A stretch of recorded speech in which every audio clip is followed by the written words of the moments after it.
Hi, welcome. Enjoy the content, subscribe, and turn on notifications. Grace was always intense in everything she did. When she wrote her first book, she completely immersed herself in the emotions of the characters, in their sorrows and joys, as if every page were an extension of her own heart. She loved telling stories. It connected her to the world. But the truth is that behind the sweet words of the children's books she wrote, there was a universe of feelings that she kept just for herself.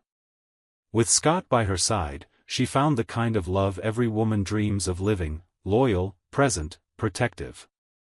He was the kind of man who opened the car door, who remembered important dates, who made coffee and brought it to her in bed when he knew she was having a creative block. He wasn't perfect, of course, but he was sincere. And that, for a long time, was enough. The two lived a quiet routine. They shared a beautiful and charming apartment.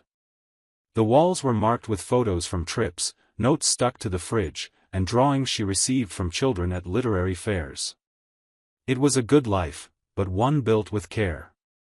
Grace worked from home, and whenever she finished a chapter, she would rush to show it to Scott, who read it with shining eyes, as if he were in front of a bestseller. He believed in her more than she believed in herself. And this admiration, this constancy, this love without games, for some reason she couldn't quite understand, began to lose its shine inside her. That's when Brandon started showing up more often. A business partner of Scott's at the publishing house, he was the opposite of Scott in almost every way. He had a loud laugh, a carefree demeanor, and a gaze that seemed to decipher people's intentions effortlessly. He was the kind of man who talked to everyone and left everyone wanting to hear more. And Grace, who always had a thing for intensity, began paying more attention to him than she should have. At first, it was involuntary. It was just curiosity. A comment about a movie, a conversation about modern literature, a quick exchange of messages about some event. But deep down, she knew. She knew that this was taking up too much space inside her. She started comparing. Brandon seemed lighter, bolder, more alive. Scott was predictable, methodical, too gentle. Brandon was unpredictable, full of stories, surrounded by people, with that energy that made the room revolve around him. And that's what began to confuse Grace's feelings. She caught herself imagining what life would be like if she had chosen someone like Brandon instead of someone like Scott. They were quick thoughts, but they left traces. At night, when Scott fell asleep next to her, she stayed silent, eyes open, feeling the weight of a love that, in some way, had started to feel lukewarm compared to the excitement of doubt. On any given day, while having lunch together at the publishing office, Brandon complimented a passage from the new book she had sent by email. Grace smiled, like someone receiving a hidden flower in a public place. The feeling was good. Too good. And right there, in that ordinary exchange, the spark was born that she pretended not to notice. From then on, everything Brandon said took on a different meaning. When he laughed at her jokes, it felt like he laughed more than Scott did. When he complimented her hair tied in a bun, she thought twice before letting it down. When he said he needed to talk about something urgent, her heart raced, even without a real reason. At the same time, Grace tried to reconnect with Scott. She planned dinners at home, suggested outings, asked more about his work. But something always distracted her. It was as if, no matter how hard she tried to keep things as they were, part of her was already somewhere else. And that place had Brandon's name and face. She didn't say anything. She continued playing her role as a devoted wife, kept writing her stories, kept hugging Scott as if nothing was changing. But inside, everything had already changed. Doubt became her companion. The desire to experience what was forbidden grew every day. Grace tried to fight against it, but not hard enough. Because, in some strange and dangerous way, she liked the feeling. It was like living between two worlds, one that gave her stability and true love, and another that made her feel alive for the wrong reasons. What she didn't know, at that moment, was how much this silent choice would lead her to an irreversible abyss.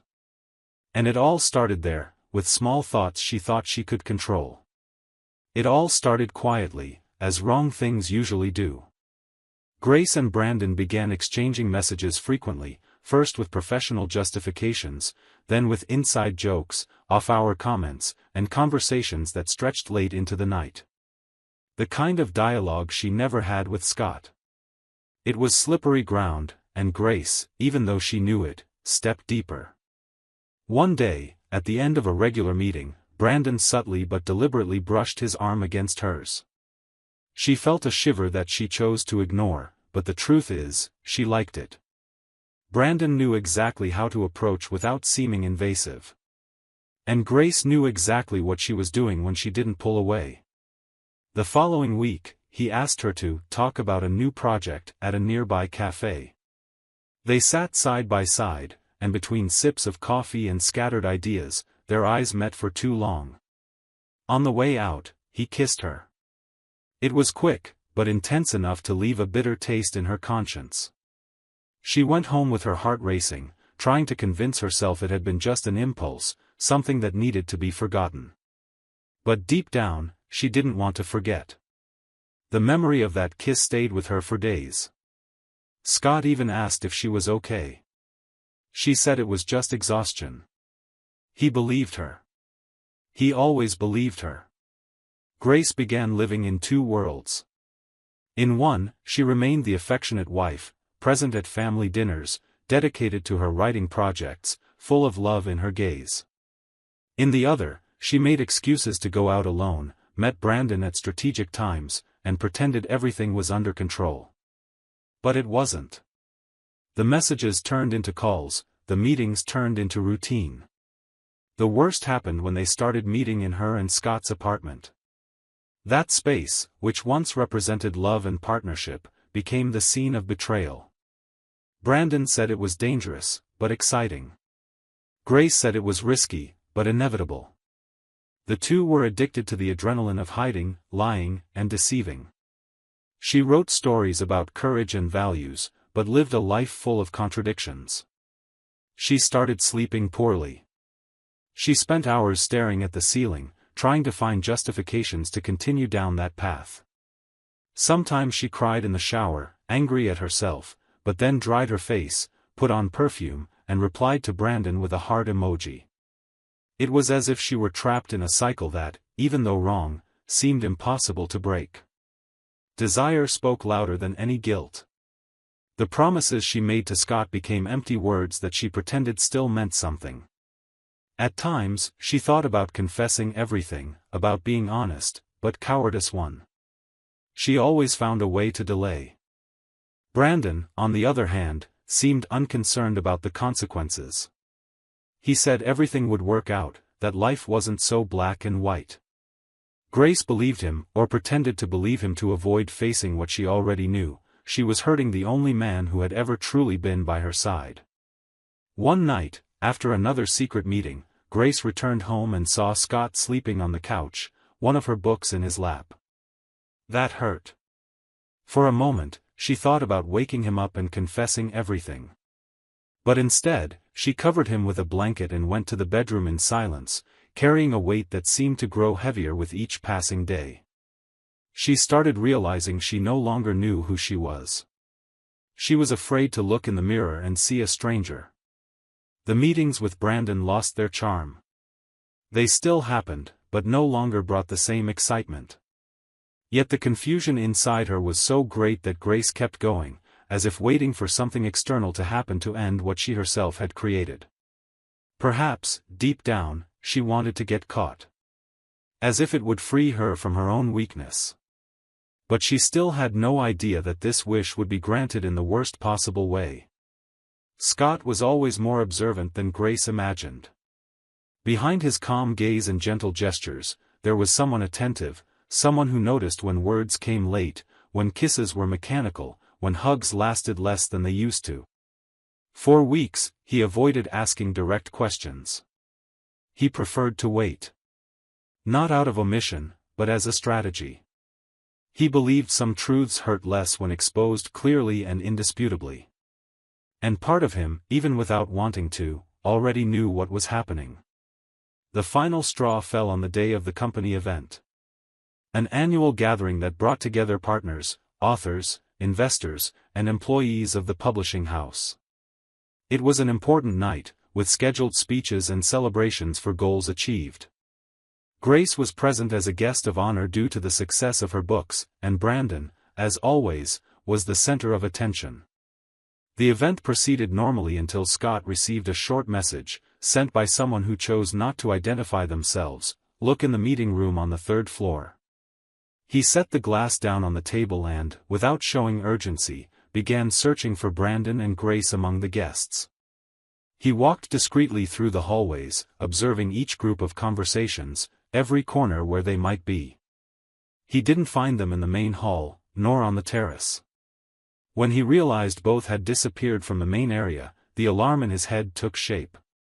His heart raced, but outwardly, he remained calm. Then, he decided to go upstairs. He went straight to the third floor. The meeting room door was slightly ajar, and from a distance, he could already see. Grace was with Brandon, too close, too intimate, far from any professional excuse. What he saw was exactly what his intuition had been screaming for weeks. Grace was with Brandon, too close, too intimate, far from any professional excuse. She looked at him surprised, her hand still resting on Brandon's chest. For a second, time froze. Scott didn't say a word. He picked up his phone, took a picture, and left. The image captured everything he needed to understand. The kind of photo that turns suspicions into evidence. The kind of image that marks the end of a story. Grace was paralyzed. Brandon tried to play it cool, but Scott's silence was more devastating than any confrontation. She came down a little later, still trembling, but found her husband smiling, talking to guests, as if nothing had happened. It was hard to believe he had seen what he saw. His calmness was strange, almost frightening. She tried to approach him, but he subtly moved away and headed to the stage, calling everyone for one last message before the night ended. With the microphone in hand, Scott thanked the collaborators, briefly spoke about the challenges of the year, and at the end, said he needed to share something personal. He asked everyone to look at the screen. The image appeared clearly. Grace and Brandon, together, in an intimate moment. A murmur spread through the room. Some people covered their mouths in shock. Others just shook their heads. Scott took a deep breath and stated, "This is the woman I've shared my life with for the past few years. And this is the man who claimed to be my best friend. As of today, I am no longer married. And this partnership ends now." Then, he thanked everyone and left the stage under a dense silence, as if the air had been sucked out of the room. Grace tried to leave discreetly, but the looks were heavy.